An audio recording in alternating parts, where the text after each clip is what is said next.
The cathedral bell. The first time I saw the Cologne Cathedral, I just stood there, coffee in hand, completely still, while the whole city rushed around me. It wasn't just the size of it, it was something else.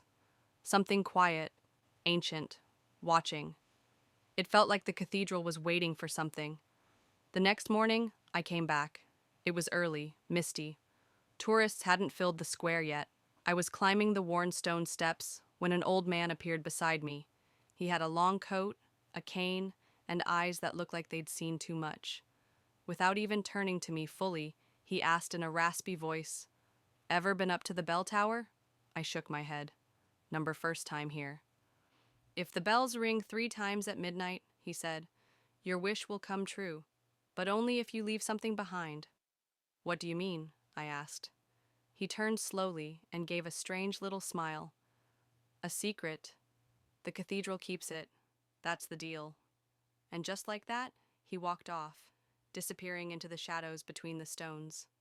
I blinked. He was gone. That night, something in me gave in to curiosity. I snuck back into the cathedral just before midnight, slipping through a side door left slightly open. With only my flashlight and my thoughts, I climbed the spiral staircase, stone by cold, echoing stone. At exactly midnight, the world seemed to hold its breath. Then, gong, gong, gong. 3 deep ancient bell sounds rippled through the darkness. My heart was racing, and before I could think twice, I whispered a secret, a real one, something I'd never told anyone, not even myself, out loud.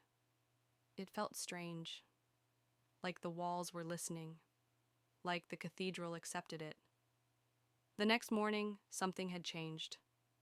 I couldn't quite explain it, but I felt lighter, like I'd let go of something heavy. I asked around about the old man, described him to one of the guards. He frowned. "We haven't had anyone like that here in years, but there's an old legend about a bell maker who crafted the cathedral's chimes centuries ago. They say he still walks the tower, collecting secrets whispered into the night. Since then, every time I return to Cologne, I visit the cathedral. Sometimes I wait for the bells, just to listen. And if you ever hear 3 chimes at midnight, maybe it's your turn to leave a secret behind."